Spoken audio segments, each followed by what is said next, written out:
Chris, you know, you're here for a purpose next to me. So. Really, you pick on me first all the time. Yes, that must be it. I do, because one of the issues, and this is a very difficult one, I know, is plea bargaining and overcharging. Now, is it a policy of your office to overcharge individuals where you can bargain them down to the correct charge? No. Do you think that happens? No, it doesn't. I'm going through, I was figuring this question. Let me see if I... Well, we gave you a heads up on this. I know, So we policy wanted and you to bring procedure your policy. manual. Let me see if I can get, I thought I marked it, but maybe I didn't. But that's one of the things we talk with any new attorney is that the charging decision is one of the most important charging decisions. I was going to read you the actual quote that we have in our policy and procedures manual. Let's see if I got it right here.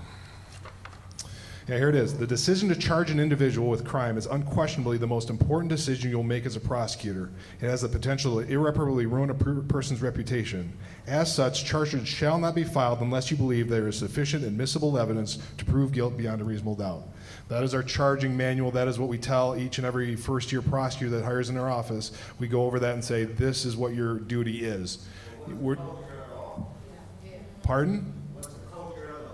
The culture of the office is that, because that's what I go over with every single prosecutor that comes through there. We don't overcharge just to simply get a plea bargain. We charge with the evidence that we have at the time that the police is brought in.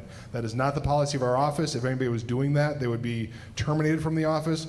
That has been the policy since I've been elected, and it was quite frankly the policy of Mr. Forsyth, who was before me too. That is one of the things we ingrain with every prosecutor that starts is you have to be serious and you have to be sure when you're filing charges, and we do not make it a policy to overcharge simply to get a plea bargain out of somebody.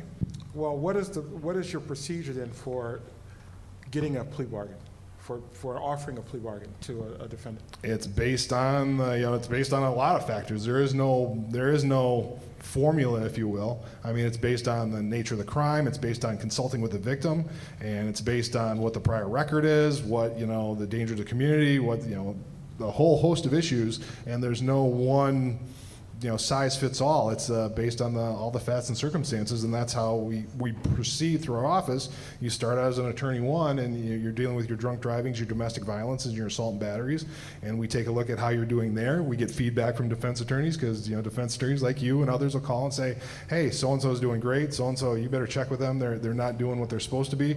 That gets fed to us, and then you move up through the ranks until you're a senior attorney when you get your homicides, you get your serious shootings, your rape cases. But there is no, here's, every case, because there's just so many different factors in each case, especially taking into account what the victim wants. And that's one of the things I fear we're losing in this conversation are the rights of victims. We're so focused on the rights of defendants, in terms of you talk about your bail. I mean, there's victims out there who are truly afraid of people getting out. They're wondering why this person isn't locked out. How do they make bail? Let's talk. Quinn James is the case we're talking about right now. We have a girl, a 15-year-old girl, who was murdered because he was out on bond for raping her when she was 15 years old. Nonviolent offense. It was a statutory rape, but he was out on bond. And I used to tell people for 23 years I did CSC cases saying, oh, that's only on TV. We don't have victims don't get killed.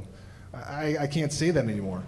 So there's a lot that goes into it, especially looking at what the victim wants to weigh in on. I would like to be careful about using. We tend to these conversations tend to devolve when we take one story and use it as illustrative of the entire system.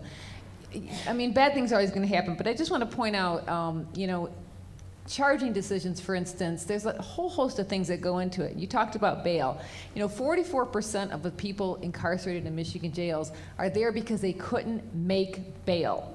And 55% of those were rated low risk, but they still have a cash bail even though they shouldn't have a cash bail. When you're in jail and you're in there for days and weeks or months at a time, and you've lost your job, you can't pay your car note, you can't pay your rent, perhaps you've lost your children, you're definitely going to plea bargain, right? You're going to do whatever you can to get out of there. So we have to look at this as a whole. And I don't ever, I know we get this complaint a lot, we're not thinking about the victims.